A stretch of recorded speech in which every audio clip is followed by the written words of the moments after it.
Hey, night listener. Tonight, we enter the shadows. Dim streetlights bleed amber onto the cracked pavement outside the courthouse. Rain ticks against the windows like fingers trying to tap their way in. A figure in a coat crosses beneath the buzzing sign that reads Hall of Justice, though no one remembers the last time justice truly lived here. Echoing footsteps chase your own down corridors, lined with old portraits, smiling men in robes, their eyes a little too alive in the dark. If this story found you, maybe it's because you've been followed too.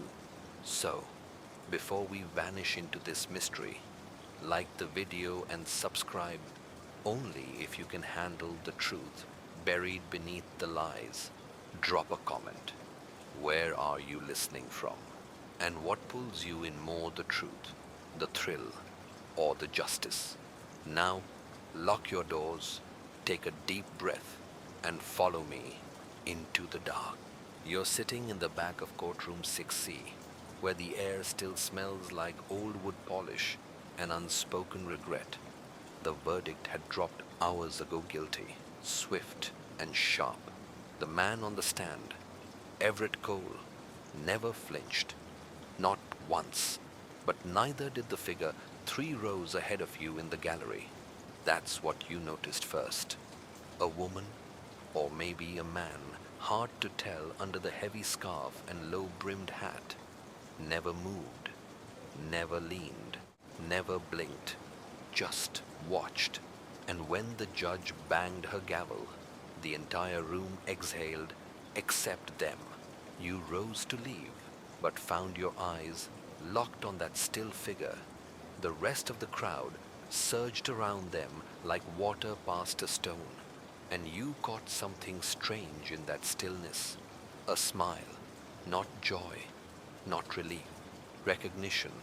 Later, in your office, you watch the trial footage on loop, every camera angle. You scroll to the gallery view, freeze frame by frame, and there they are, present in every day of the trial, always in the same seat, never speaking, never noted in the attendance log. You call court security, ask for the visitor logbooks. Their name isn't there, because there is no name. That seat, according to building records, has been marked unavailable under repair for months. You lean back in your chair. What if they were never there to witness guilt? What if they were there to watch it happen? You zoom in on the final day, the verdict, the sentencing, and there, in the gallery, 2 hands folded, on one wrist, just barely visible beneath the sleeve, is a bracelet, a delicate one, engraved with the initials E.C., the same initials as the man just sentenced to life. You pause, stare, not at the initials, at the symbol next to them, a raven etched in obsidian enamel. You've seen that before, years ago, on a body no one ever claimed. A Jane Doe, no ID, no cause of death, but the same bracelet. You knew, but pretended you didn't. Everyone lies, especially the quiet ones. It was never about the trial. It was about the one watching it in silence. The missing glove from Widden's box. You don't usually revisit sealed evidence after a verdict. It's not protocol.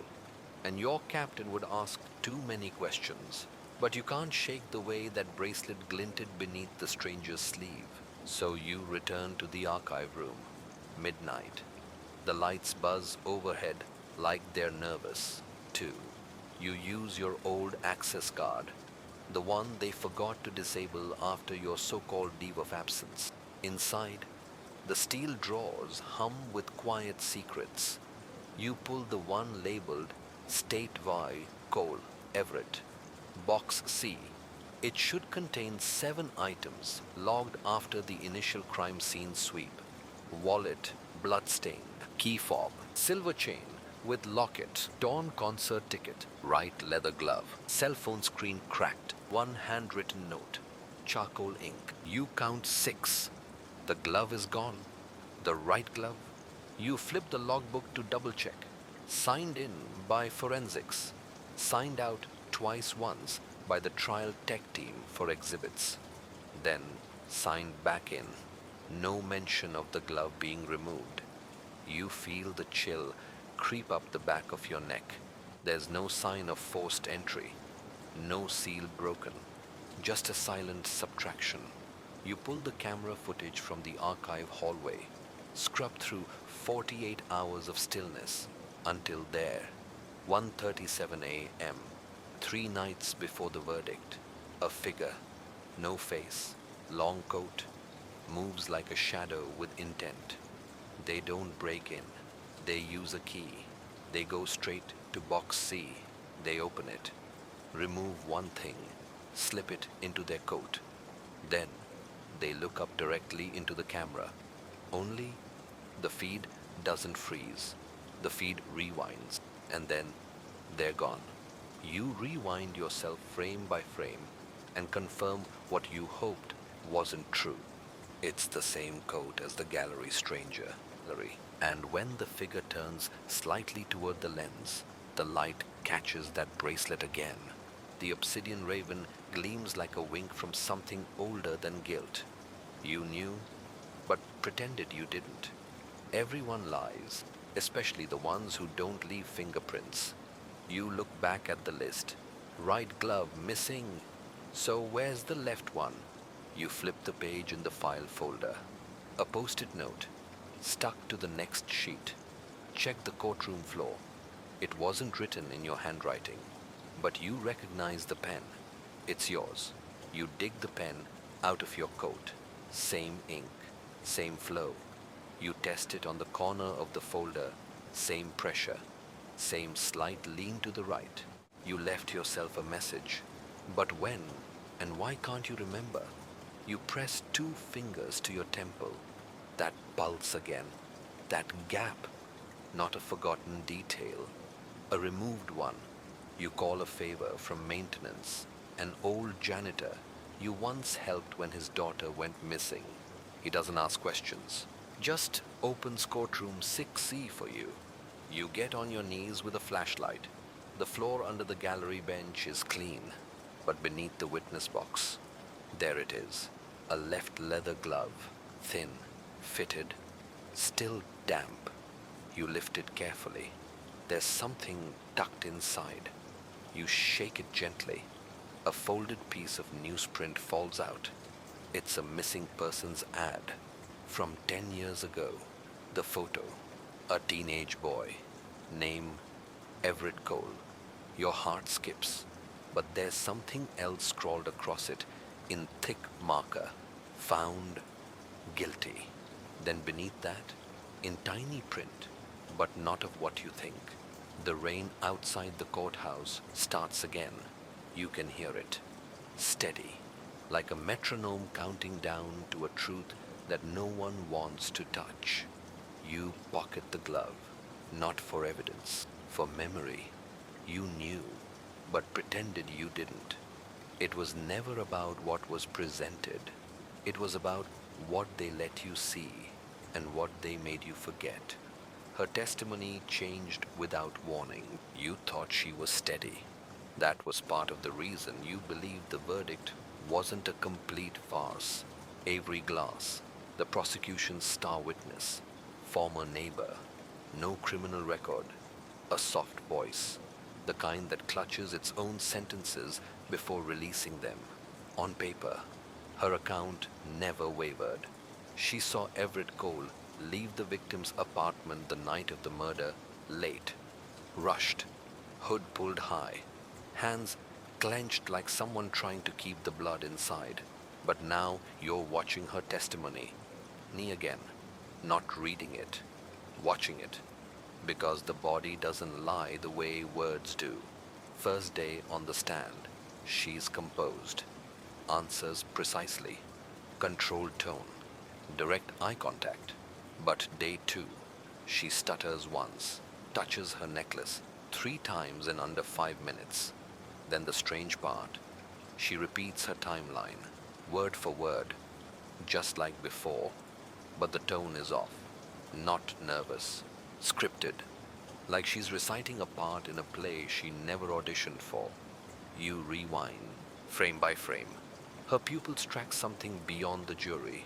Slight right, high corner of the room. You pull the gallery cam, cross reference angles. There, the same figure, third row. Far right, the scarfed, still stranger. Their hands are folded again, but this time you catch the twitch of a finger. Two taps against the bench, then a pause, then one more. A code you don't believe in coincidences anymore. Not after the glove, not after the vanished evidence. You call Avery, she picks up. Her voice is flat, uninflected, like someone performing calm. You mention the trial. Her tone hardens. I already gave my statement. I know. You say twice, actually. Same words, different weight. She goes quiet. Then I don't know what you're implying. You hear it in her voice, a crack behind the frost. You ever look at someone, you say, and feel like they're not watching you? They're waiting for you to remember something you forgot. She hangs up. You knew she would. But 5 minutes later, a message pings your phone. No name, no number, just a link to an encrypted video file titled Testimony Draft B, Session 4. You open it. Avery's in the same courtroom. Empty. This time, no judge, no jury. Same podium, same script. But in this version, she says something different. I didn't see him leave. I saw someone standing behind him, watching, smiling. The one who never testified. She pauses, looks off camera, and whispers, should I say the name this time? The voice that answers her is distorted, but it sounds eerily like yours. No, that comes later. The clip ends. You sit in silence, because now the question isn't whether Avery changed her story. It's whether she ever had a real story to begin with, or whether it was written for her. And if it was, by who you knew, but pretended you didn't. Everyone lies, especially those given a script instead of a choice. It was never about Avery's testimony. It was about what she was rehearsing for. A photograph that wasn't taken. You've been crawling the archives like a rat through copper wire, chasing the heat trail of doubt. It's not instinct anymore. It's compulsion. And now you're holding something that doesn't exist. A manila envelope arrives at your apartment door, unmarked. No return address, no knock, no camera catches who left it. Inside a single photograph, blurry, grainy, but familiar. The victim's apartment, the night of the murder. From outside the window, mid-rain, a silhouette in the glass, a figure inside the apartment. It's not Everett Cole. Different build, shorter, lighter frame, and a reflection in the glass shows someone else just beyond the room, behind the photographer, like they were being watched while watching. You flip the photo. On the back, a date, the night of the murder, and a symbol in ink, a raven, small and smudged, like it was drawn in haste or ritual. That bracelet again. You scan the photo into your system, run image analysis. Nothing matches. Metadata is stripped, but one detail screams. The timestamp digitally burned into the corner shows 9:41 p.m. Everett was already in custody by 9:30. The official story, he fled the scene and was picked up 3 blocks away at 9:38, blood on his shirt. Eyes glassy, said he blacked out, said he remembered nothing. But this photo proves someone else was inside the apartment after his arrest. You look again. The window pane reflects something else. Just below the silhouette, a camera, old, film-based, a model phased out 10 years ago, and inside the silhouette's hand, a glove, left hand. You freeze. The glove in the courtroom, the one hidden under the bench. Same stitching. You take the scanned photo and overlay it with the glove you retrieved. Perfect match. Then you notice a background detail, a mirror inside the apartment. The reflection catches a wall, a corkboard, red string, your photo, already pinned there before the crime even happened. You lean back, shiver. What if the murder scene wasn't just a mess of rage and panic? What if it was staged? What if the killer wasn't running? What if they were recording your screen flickers? A video file appears, not downloaded, not opened, just appears, titled Property of the Witness. You play it. It's a still image, same apartment, same angle as the photo, and one sound looped over the image, a slow, deliberate laugh. You know that laugh. It's the one you heard in the gallery on sentencing day, except you didn't hear it aloud. You felt it, like a knife against the side of your mind. You close the file, and behind it, a text prompt appears. Do you remember taking the picture? You stare at the screen, hand trembling, because for one cold second you almost do. You knew, but pretended you didn't. It was never about what the court saw. It was about what someone made you forget you witnessed. The juror who wrote in mirror script. They say the jury is impartial. 12 strangers chosen to reflect the facts, not the feelings. But one of them was writing backwards. You're going through juror notebooks. It's not standard procedure. But after what you saw in the photograph, the angle, the timing, the implication, you're beyond standard. The court clerk is gone for lunch. You're alone in the evidence lockup. 12 notebooks, tagged by juror number, mostly useless, nervous scrawls, underlined statements, the occasional doodle until juror number 9, sparse handwriting, organized, black ink only, every note clean, no crossouts. But then, on page 6, your breath catches, the handwriting flips, perfect cursive but reversed, mirror script. You hold the page to the light, then to the mirror on the locker door. The words become legible, each one slicing a little deeper. The verdict is not justice, it is permission. He must wear the guilt, so the rest of us can stay clean. The real killer is watching. Don't look up. You close the book slowly, and you do look up, not at the ceiling, but at the camera, just in time to see the red record light flick off. Someone was watching you read that. You go back to the juror forms, those bland intake sheets you'd skimmed earlier. Juror number 9, no name, just an ID number, Echo 9437, not a civilian code, not even court issued. You run it through internal systems. It pings something unexpected, a decommissioned field asset tag from a case labeled Shadow Initiative, Witness Conditioning Study. Last activity redacted. Location Red Hill Psychiatric Detention Center. You sit down. Hard. That facility was shut down 5 years ago after allegations of memory implantation experiments. You knew, but pretended you didn't. Everyone lies, especially the ones chosen to listen. You dig deeper. You cross-reference trial footage again. Slow motion. Juror number 9, third seat from the right. Not a single blink across 4 days. Hands always folded. No notes except the ones in the notebook. You rewind, and in one frame, just one, you catch it. The mirror script. Juror looking not at the defendant, not at the prosecution, but directly at you, right into the gallery, into the lens of the camera, into your eyes, a message in their stare, or maybe a question. Are you still pretending?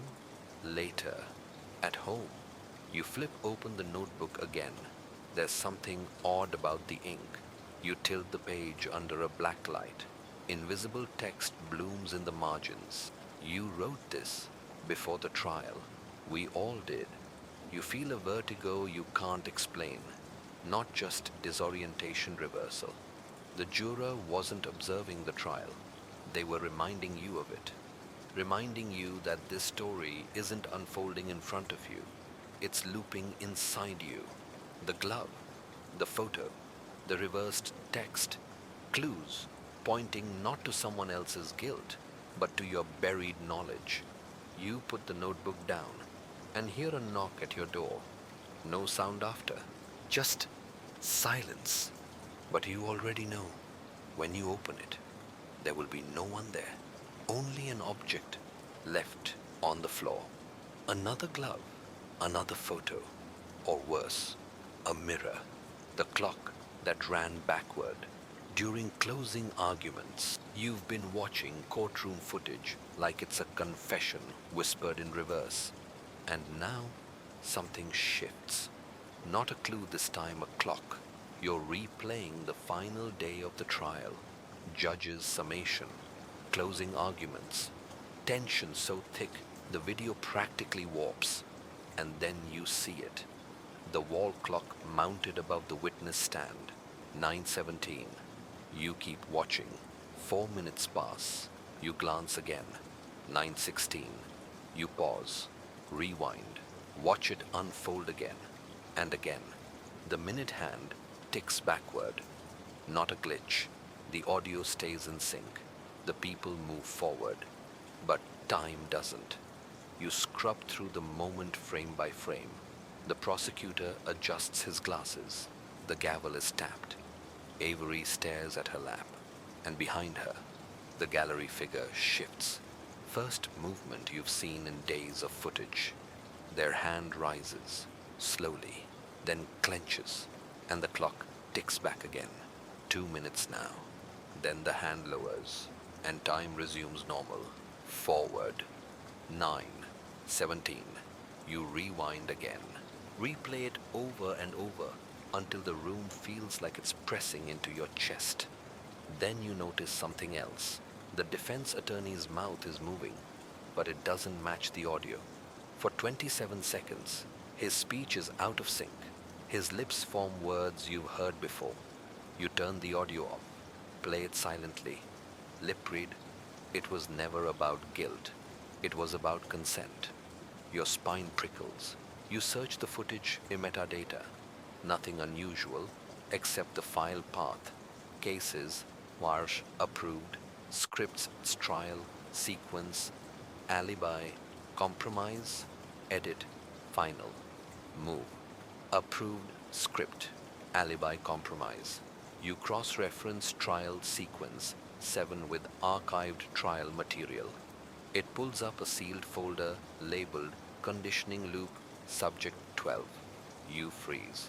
Your badge number ends in 12. You scroll, photos, notes, and a document. Witness fusion test results. Subjects listed. Everett Cole primary, Avery Glass secondary, redacted. Control variable. Your cursor hovers.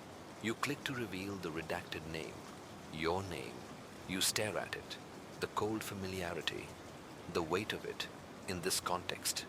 You were part of this, not just investigating it, conditioned into it. A pawn placed not beside the board, but beneath it. You glance at the clock on your wall. 9:17. It ticks. 9:16. You blink hard. Now 9:15. You grab your watch. 9:17. Your phone 9:17. Only one clock's off. Yours. You grab a marker. Scroll the time on your wall, 9:17 p.m. So when the clock rolls back again, you'll know. You take a breath. Try to slow your racing thoughts. But there's a noise now. A ticking you hadn't noticed before. Not your watch. Not the wall. From your coat pocket, you reach in slowly. Pull out something you didn't put there. A stopwatch. Running. Ticking backward. Start. Time 9:17. You let it go. It swings in your hand, and with every swing, You remember one more piece: the cold room, the redacted file, the stranger in the gallery whispering, "You've already heard this verdict before." You knew, but pretended you didn't. Everyone lies, even time, especially when someone else is holding the clock. The attorney's scar changed sides. You didn't want to believe it at first. A trick of the camera, maybe a mirrored frame, but it happened too many times. The defense attorney, Elias Varick, quiet, brilliant, stoic to the point of being unnerving, the kind of man who walks like he already knows what you'll decide. He had a scar, jagged, thin, barely visible under his cheekbone, but not always on the same side. Day one of trial, left cheek. Day three, right. Then gone. Then back again, left. You thought maybe it was lighting, reversed footage, anything but what it now clearly is: a rupture in continuity. You pull every interview, every news clip, every security feed you can find. Varick's face changes each time, not expression, not features, just the scar. Sometimes it's pink and fresh, as if reopened. Sometimes faded, like it's had years to heal. Sometimes it's not there at all. The same man, different versions. You run facial recognition across clips. 3 distinct matches, all Elias Varick. Same voice, same bar credentials, same birthday. But in one video, a minor detail stands out. He signs a legal document with his left hand, in another, his right. And then, the courtroom footage from day 4 during recess. He slips a file into his briefcase for a half second. The camera catches the label Varick copy, argument, draft 3.2, trial ENV 7 draft 3.2, environment 7. You've seen that language before. Back when the clock ticked backward. These aren't just errors, they're edits. You track down Varick's assistant, a woman named Jenna Kroll, who left mid-trial under stress-related illness. She agrees to meet you, but only in person. She doesn't speak at first, just slides a photograph across the table. It's a screenshot. Varick, sitting in the defense chair. Behind him, a mirror. In the reflection, no scar at all, but on his actual face, a line of fresh stitches. He changed, she says softly. Every time I corrected him, he adapted. You lean in, adapted to what she stares, to what was expected of him. Then she whispers, "Do you know what his real job is?" You pause. "No." You say. She nods.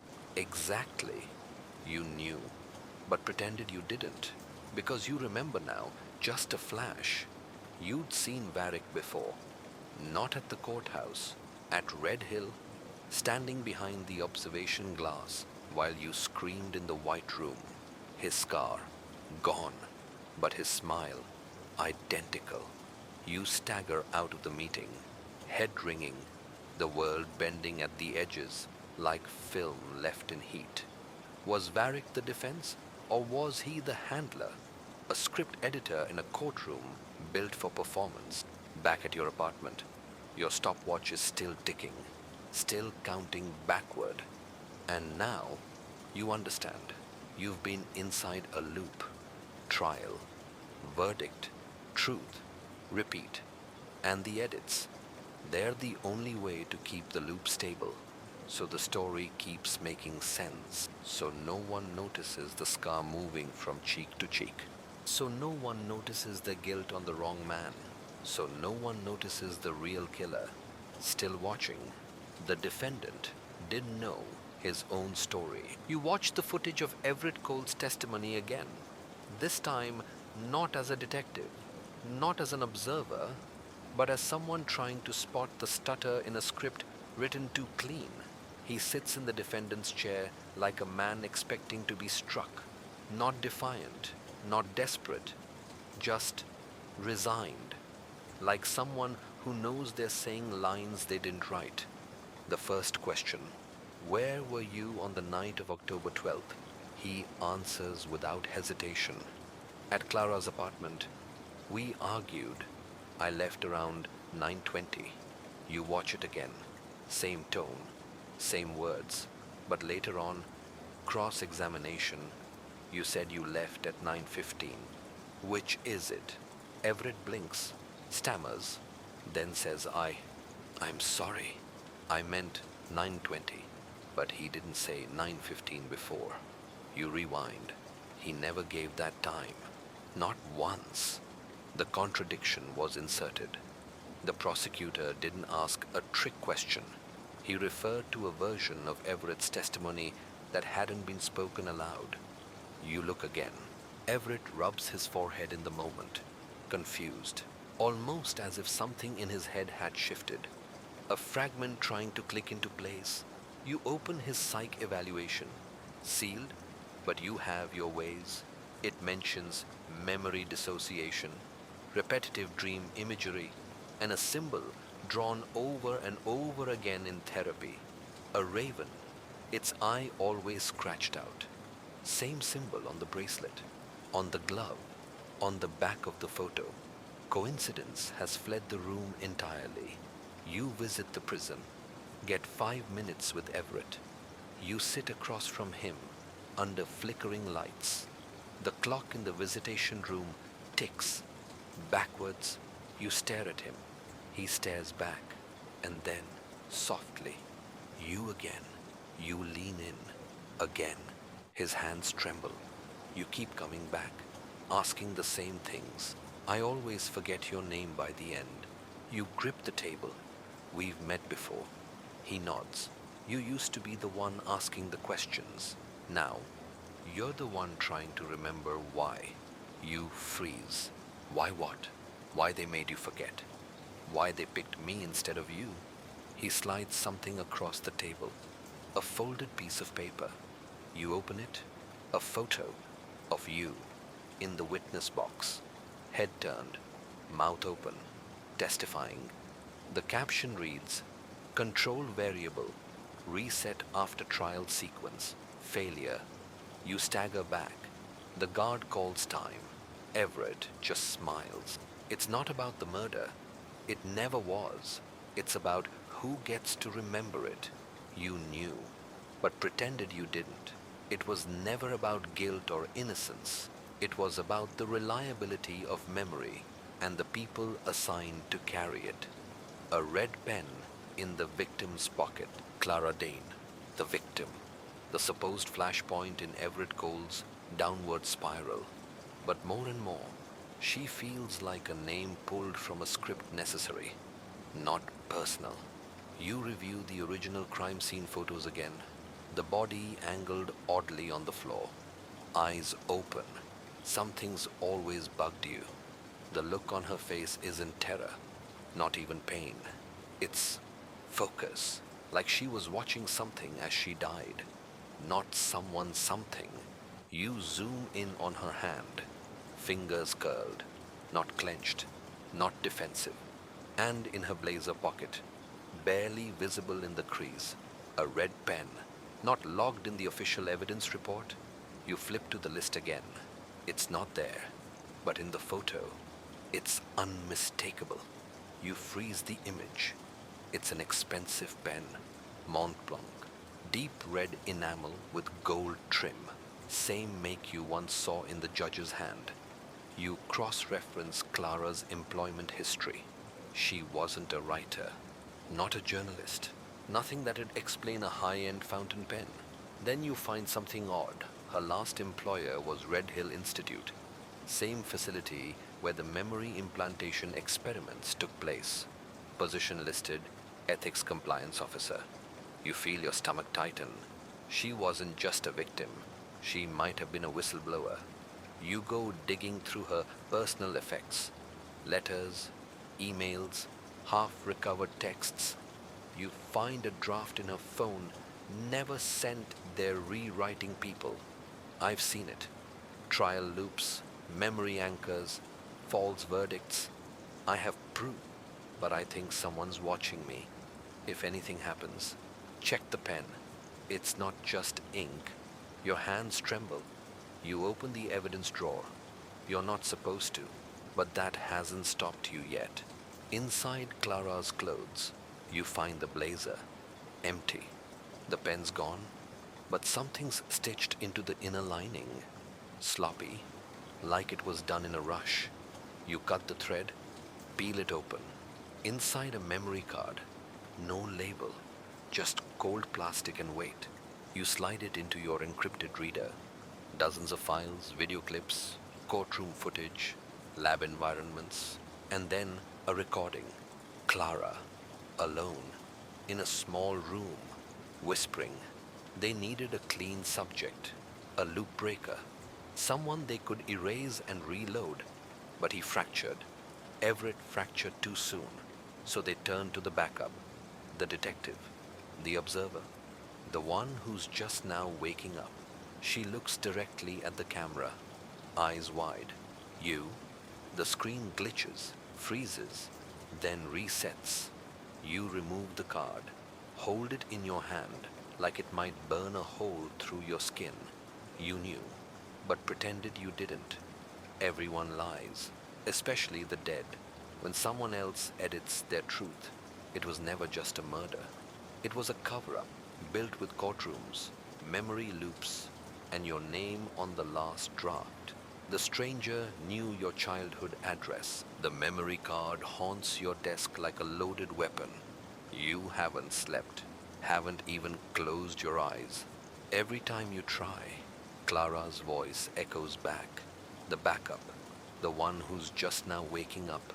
The rain stopped, but the world outside your window feels soaked with something heavier than water.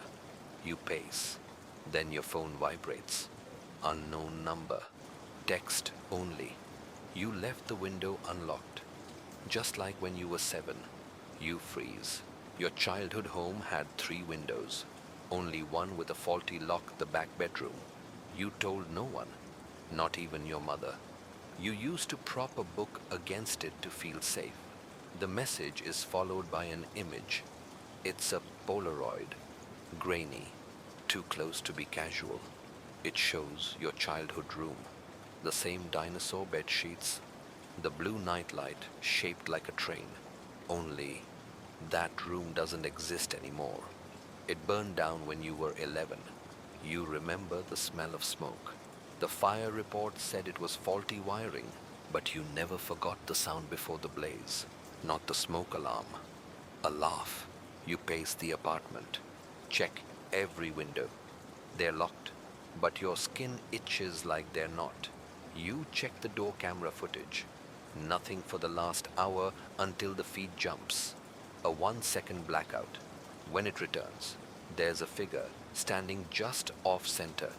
Coat, scarf, low-brimmed hat. The silent stranger from the courtroom gallery. You rewind.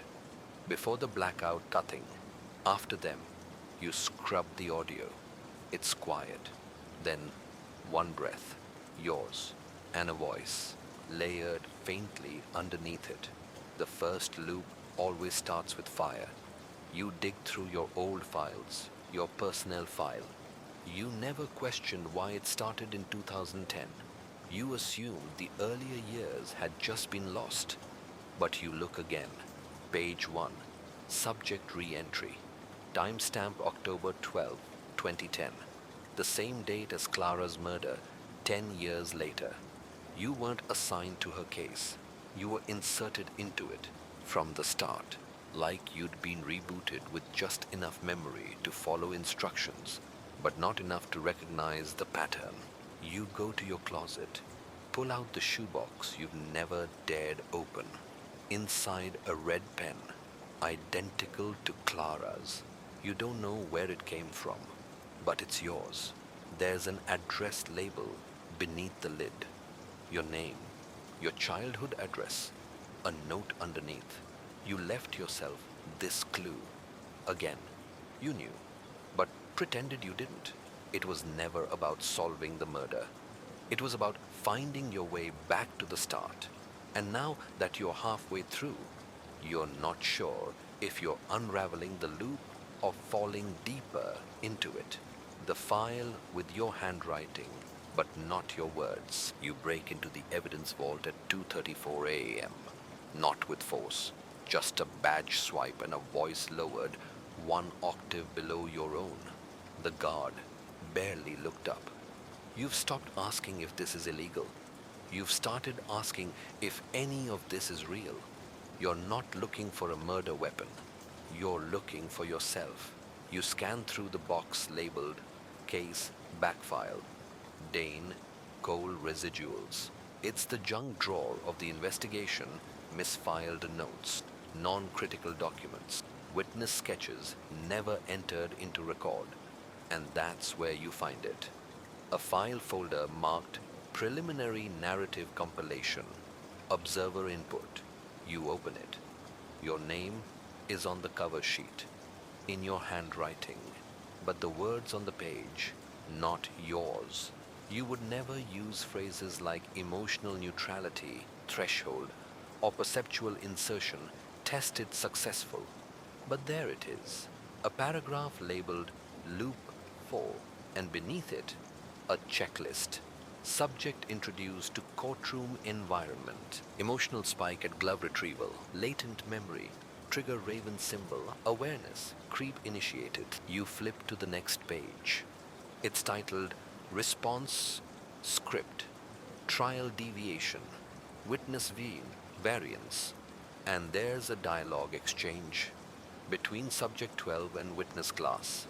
The lines identical to the ones you just had with Avery. Word for word, even your pauses, scripted. You stare at the next page and feel your pulse pounding. There's a diagram, an overhead map of the courtroom, 12 small dots, jurors, 2 larger ones, prosecution, defense, and 1 circle, marked in red.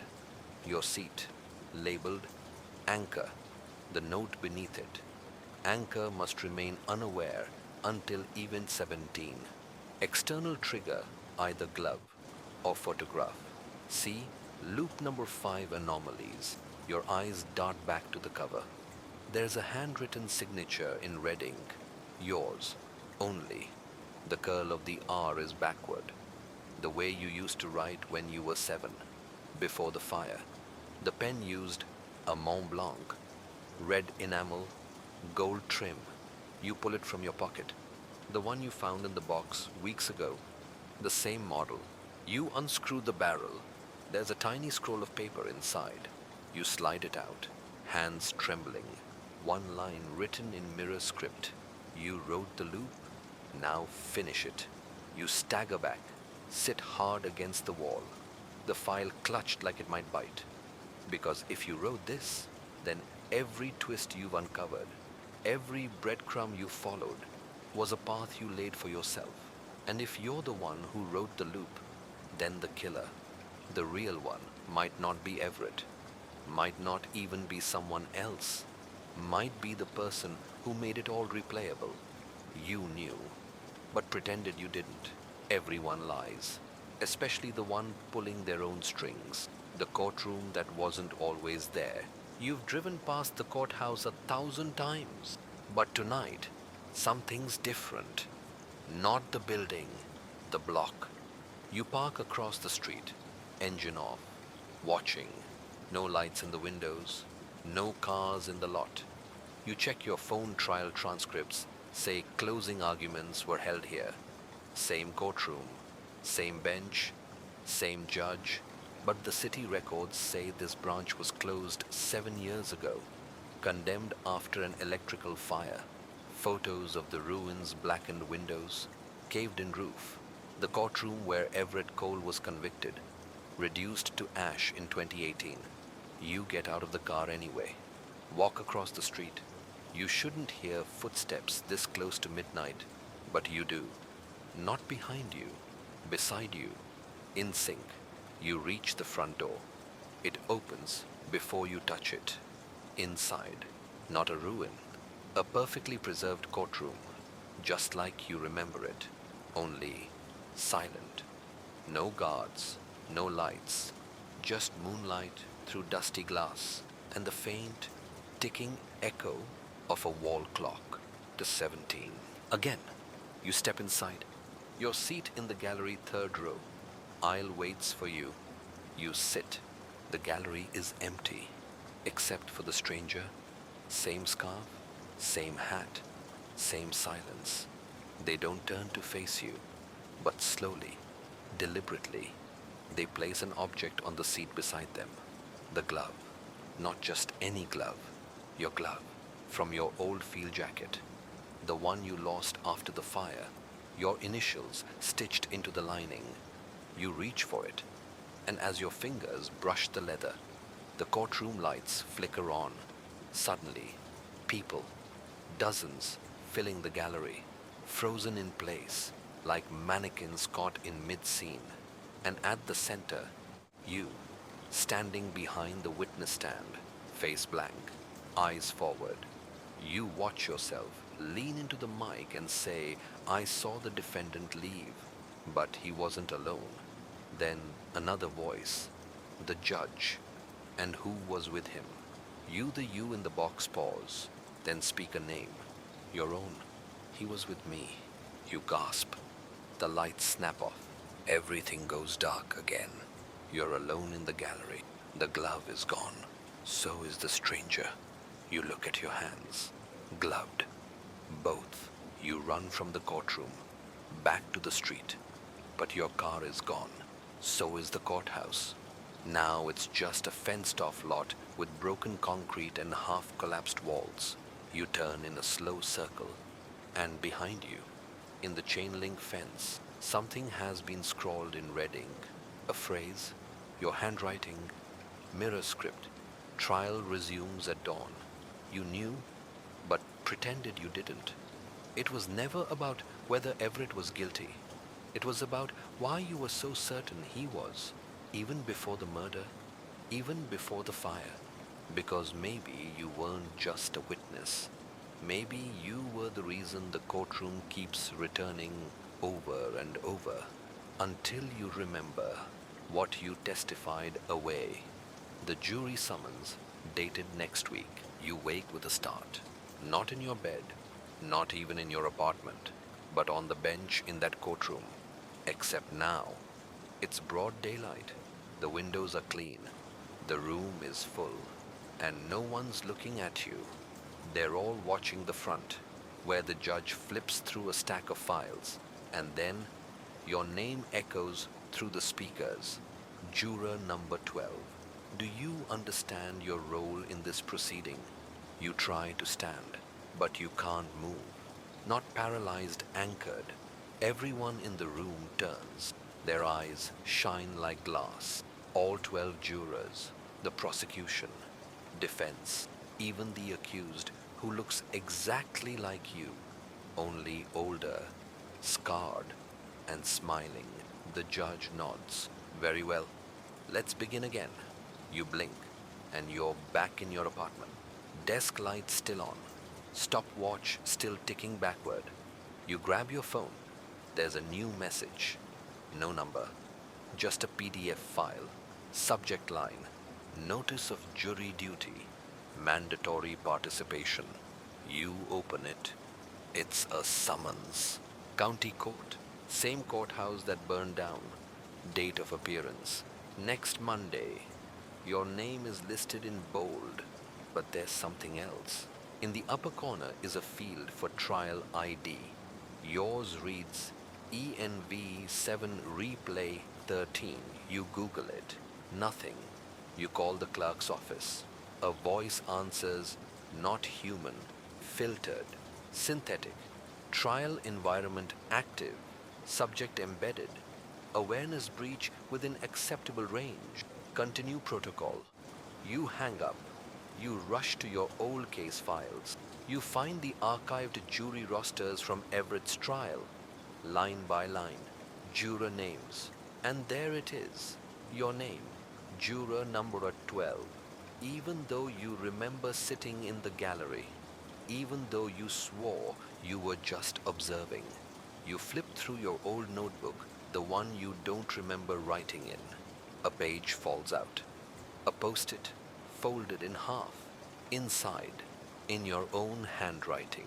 This is the 13th loop. You asked for one more chance to get it right.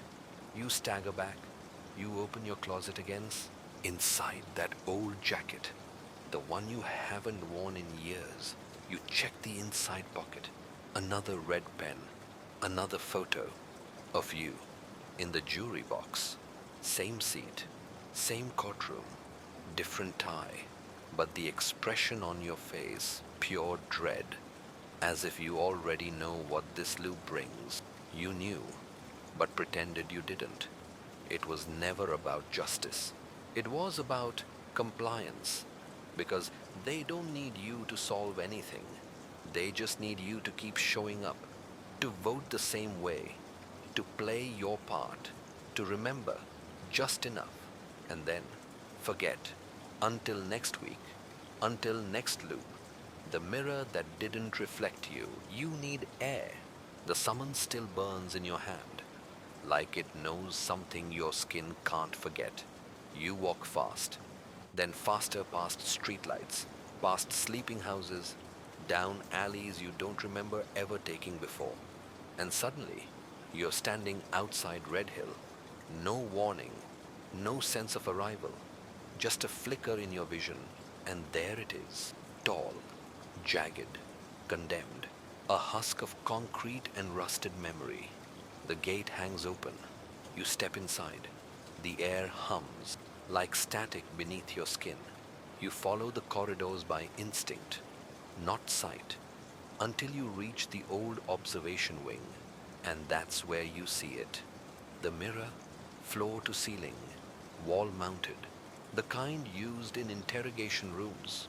It's cracked but not shattered, and it doesn't show your reflection. At first, it shows nothing. Then, someone else entirely. They look like you, same build, same jaw, but older, more tired, a streak of gray in the hair, a scar you don't recognize. They lean closer, mouth the words, "Wake up." You stagger back. The mirror ripples, not the glass, the image, like film warping in a projector too hot. You look around. The observation room is covered in notes taped, pinned, scribbled on the walls. Most are in your handwriting, some in reverse, some in red. Phrases repeat. Loop anchor must not self-identify. Do not let subject 12 reach the gallery. The killer is the one who remembers. And beneath those, if you're reading this, you're the backup. You hear something now. A soft scrape of shoes on linoleum. You turn. The stranger stands in the doorway, hat removed. It's you. No mirror, no trick, just another version of you. They speak, and their voice is yours, but more certain, more weathered. You're not supposed to be this far ahead yet. You back away. They don't follow. They just sigh. Every loop. We drift a little earlier. Eventually. We remember too much, too soon. You whisper, "Who are you?" They tilt their head. "I'm what's left when you stop pretending." Then they vanish. Not walk away. Not dissolve. Blink. Gone. You stare at the mirror again. This time, it reflects something. The courtroom, empty, except for the witness stand and a red pen lying on it. You blink again. The reflection changes. Now it's your apartment, your desk, and a small cassette tape recorder labeled Confession Loop 7. You don't own one, not yet, but somehow you know it's waiting for you when you get home, and on that tape is a voice, yours, saying something you were never meant to hear. You knew, but pretended you didn't. It was never about solving the case. It was about stopping the version of you who kept solving it too well. Because the truth, it doesn't free you. It restarts you. The tape, labeled your final testimony. You find the tape exactly where the mirror said it would be. On your desk, half covered by yesterday's coffee-stained report, as if it had always been there. Cassette recorder, unmarked, except for the words etched into the tape in block letters. Your final testimony. Your hands hesitate. Your breath does not. You press play. A click, a hiss, and then your voice. But not today's voice. Older, weary, detached in a way that feels finished. If you're hearing this, you've reached the end or close enough. You've figured out what the glove meant. The raven, the courtroom that won't stay burned, the clock that ticks backwards. The tape continues. You were the anchor. You were designed to forget. But some fragments leak, like guilt. You pace. The sound of your footsteps echo on the tape, perfectly matched. Red Hill created the loop to train observers, detectives who could walk through chaos without unraveling. But chaos walked back. We trained memory by fracturing it, like glass. Rebuild it wrong and call the gaps clarity. You stop cold. The voice goes quiet. Then, the real killer wasn't Everett Cole. It wasn't Clara Dane. It wasn't anyone on trial. It was whoever wrote the script. You flinch because you've seen your signature, your handwriting on the earliest drafts. You check the recorder. It's recording now, not just playing. And your mouth is moving, but you're not speaking. The words just happen. I gave myself away. When I changed the testimony mid-loop, they noticed. They always notice. You slam the stop button, silence. You rewind, play it back, but it's gone. All of it. Now the tape is blank. You flip it over. New labels scratched into the plastic false memory. Do not trust. You take a breath. Try to catalog your thoughts like evidence, but they no longer feel like yours. You reach into the drawer, pull out the folder labeled Loop 13, Aberrant Behavior Report. Open it. Your photo, dated 3 days from now, under the heading Subject Removal, Recommended. It was never about justice. It was never about clarity. It was about limiting awareness, controlling it, keeping the anchor from remembering too much. Because the more you remember, the closer you get to them, the ones who programmed the verdict, the ones who watched Everett get sentenced and watched you wake up again and again, until this time, until now. You knew, but pretended you didn't. But the worst part isn't what they did to your memories, it's what you did to protect them. The missing juror who looks like you. You're losing track of the days, not because of fatigue, but because the concept of days itself is slipping sideways. Loop 13. That's where they say you are. But what if this isn't the 13th time? What if it's just the first time you've made it this far? You sit in your apartment, lights off, stopwatch ticking backwards. You've been mapping everything. Clues, twists, reflections, repeats. But one detail keeps glitching like bad signal. The jury. 12 names in the record, 12 verdict forms, 12 seats filled. But in the surveillance footage, always just 11. One seat, back row left, always empty. Except when it's not, you freeze frame a clip from the sentencing hearing. A shadow in the 12th seat, barely visible. A reflection on the gallery glass. You enhance. It's not perfect, but it's clear enough. It's you. Or close. Same jaw, same ears, same tired eyes, different suit. Your old badge number pinned to the lapel. The same one that was revoked 5 years ago. The same number listed under Subject 12 in the Red Hill file. You cross-reference with the court transcript. Nowhere does anyone call out the 12th juror. No yes or no from that seat during the roll call of verdicts. Because maybe they didn't have to. Because maybe the answer had already been scripted. You grab your phone, pull up the footage from before the verdict. The private chambers, the jury room.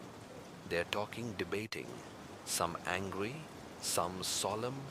You isolate the audio and hear your own voice say, he didn't do it, but he has to take the fall. Otherwise, the loop collapses again. A woman responds. You recognize her voice. It's Avery. You're too involved. You shouldn't even be here. Your voice again. None of us should be here. That's the point. You press pause. The world goes silent. You check the official jury list. Seat 12. Redacted. You open the case manifest. Each file has a handler, a witness, a variable, and each has a fallback role assigned anchor, used when narrative integrity fails. Fallback anchor. Your name, the juror, the detective, the witness, the editor, all you. Each loop, a new face. Each face, another mirror. You look at the wall. The glove is hanging there now. You didn't put it there. It's dry, dusty, ancient. Inside it is a slip of paper, a question, scrawled in your own hand. Would you convict yourself to preserve the illusion? You close your eyes, and for a moment, you're back in the courtroom, but no one's there. Just the ticking of a clock and a voice, yours, speaking from all 12 seats at once. Guilty, you knew, but pretended you didn't. Because the only thing worse than being framed is framing yourself. The verdict that came before the crime. The file is marked pre-adjudication memory map. It shouldn't exist. Not in this jurisdiction. Not in any. But there it is, tucked behind a Red Hill intake form. Misfiled. Or hidden. You sit at your desk, hands trembling as you read the first line. Verdict rendered guilty. Date, October 10th. The murder, Clara Dane. That happened on October 12th. You check the calendar again, over and over. It doesn't change. The verdict came before the crime. You flipped through the report. Each page shows a brain scan. Not Everett Cole's, yours. Neural highlights, cortex activity, memory implantation diagrams. The notes read like stage directions. Subject placed in trial environment. ENV7. Initial reaction confusion. Awareness breach suppressed via symbol raven. Emotional stabilization. Glove trigger deployed. Narrative adherence. Pending verdict. Resolution. Pending. But the verdict was already filed. You knew this feeling before. The echo of deja vu, but sharper. Like reading a page from a book you haven't written yet, but somehow remember. You find a stamped form at the bottom of the file. Trial designation, Cole, Dane, 7A scenario, status stable, until loop, degradation, loop, degradation. You look at the jury photos again, frame by frame. In each loop, you look a little older, your face more frayed, more detached. And Everett, you zoom in. It's not always him. Slight changes. One eye darker, a mole missing, a scar present, then not. Each version almost Everett, but not quite. Like stand-ins, you flip to the final page of the file. There's a sticky note, no name, just scrawled in familiar, jittery handwriting. We can't keep faking justice and calling it truth. And then, one of us will have to break the loop for good. You pull open your bottom drawer. The stopwatch is still ticking, but slower now, almost like it's waiting for something. You pick it up. On the back, scratched into the metal verdict loop initiated. Anchor must choose guilt or exit. Your fingers brush the casing. There's a soft click. It stops ticking. For the first time, you check the time. No time left, or all the time returned. The silence feels loud. Your apartment feels unfamiliar again, like a set. You walk to the mirror, and this time there's no reflection at all, only a sentence scrawled across the glass in red. The trial never ends until the witness confesses. You open your notebook, the one marked Truth Draft. Inside, only a single line repeated down every page I knew, but pretended I didn't. The confession you don't remember giving. You sit alone, not in your apartment, not in Red Hill. You don't know where this room is. It has no windows, no door, just the faint hum of fluorescent lights and the distant sound of a ticking clock you can't locate. A recorder sits in front of you, identical to the one that played your final testimony. Its red light is blinking, waiting. You press play, your voice again.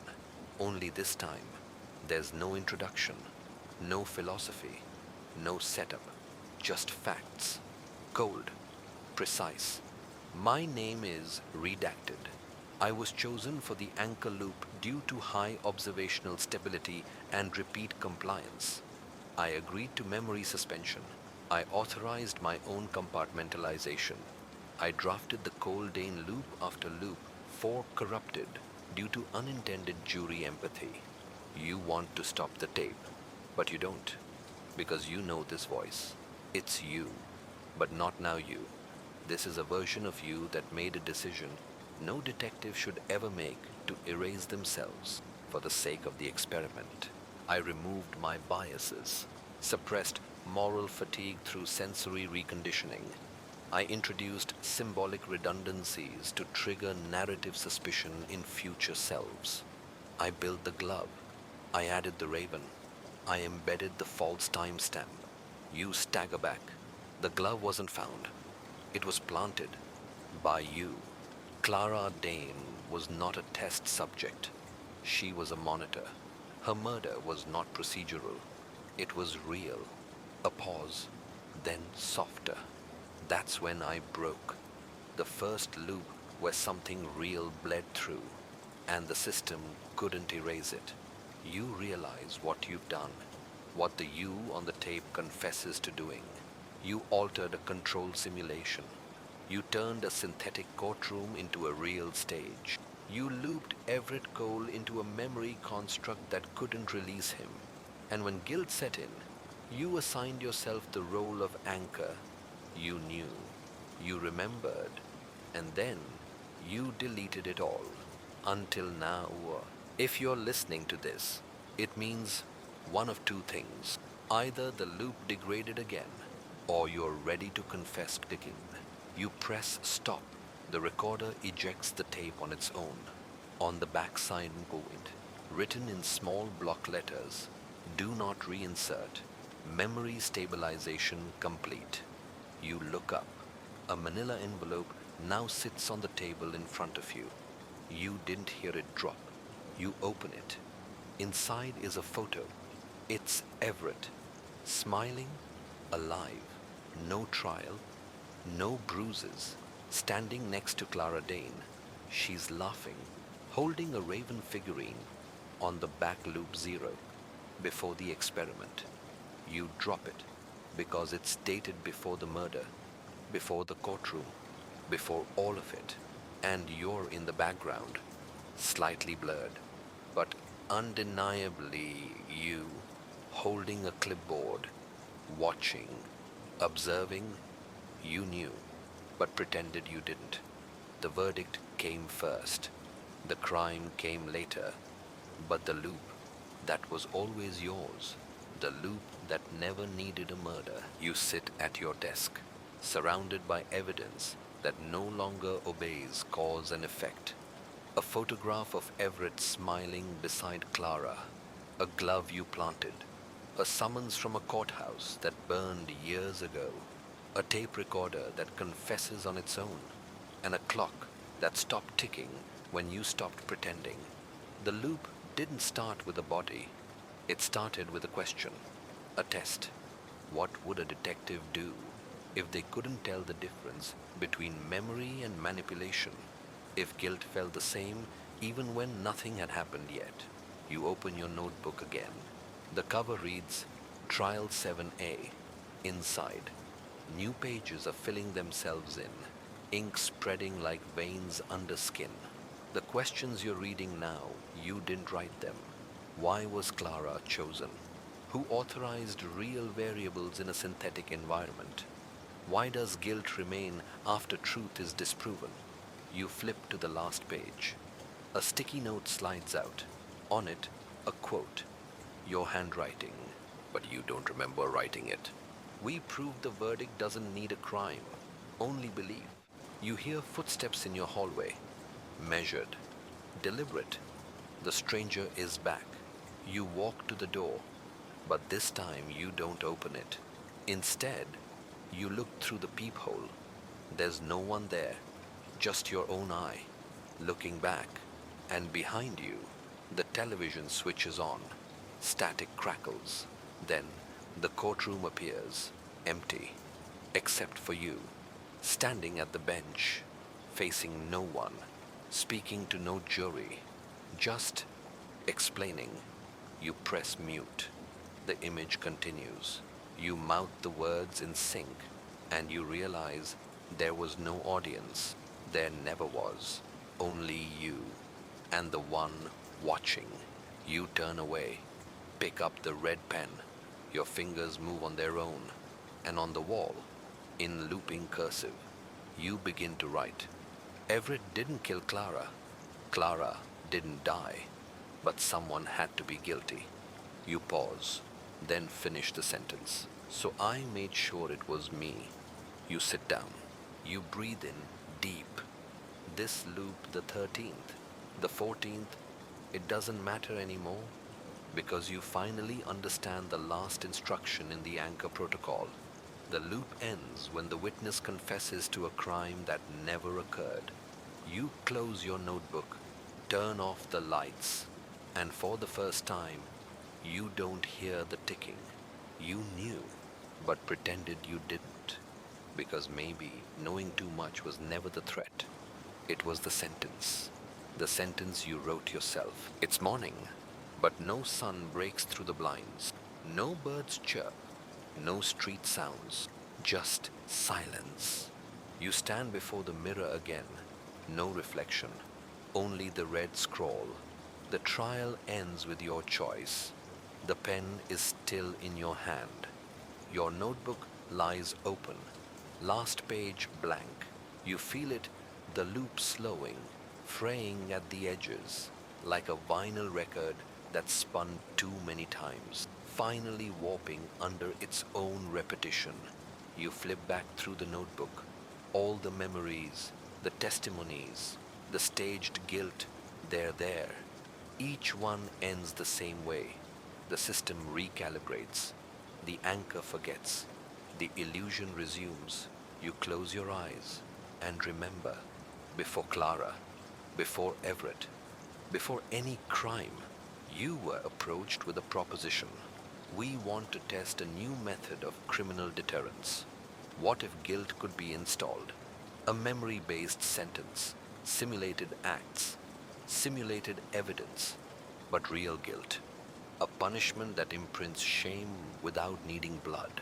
You volunteered, not as a subject. As a designer, you drafted loop 0, then the next, then the next. Each time, the system failed. Too much resistance, too little empathy.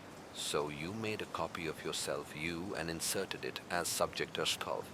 Guilt would be more convincing coming from someone who believed in truth, someone who thought they were solving the crime.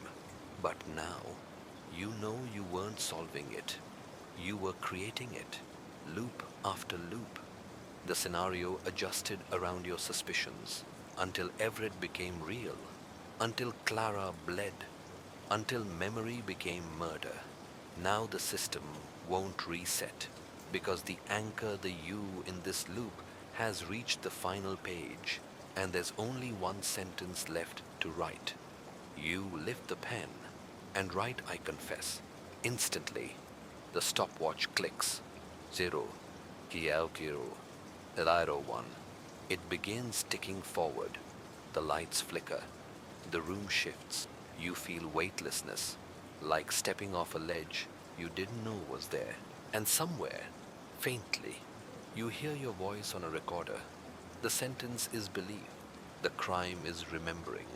You knew, but pretended you didn't. But now, there's nothing left to deny. The trial is over, and the witness has spoken. Psychological wind down.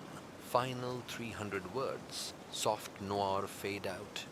Introspective, ambiguous, haunting. The rain has returned. It taps the glass like a metronome winding down. You're no longer in your apartment. No courtroom. No cell. Just a space that feels after. Somewhere between memory and erasure.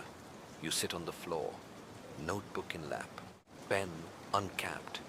But you're not writing anymore. There's nothing left to solve. No killer to chase. No jury to convince. Just the echo of your own voice, repeating softly in the dark. The truth was never on trial. Only belief. You wonder who you were in loop 1, if there ever was a loop 1, or if this has always been loop infinite. And maybe it doesn't matter, because guilt, that sharp, persistent pulse you've carried, wasn't about the glove, or Clara, or Everett. It was about the mirror, the one that refused to reflect you until you could finally see yourself. The ticking stops outside. The city exhales. Somewhere, someone else will enter this loop. They'll ask the same questions, trace the same clues, hear footsteps behind them that don't belong to anyone. And when they get too close, they'll be handed a red pen, just like you were. Now rest. Your sentence has been served.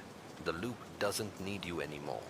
But watch your back just in case, because sometimes the verdict outlives the trial, and sometimes it wasn't your voice on that tape after all.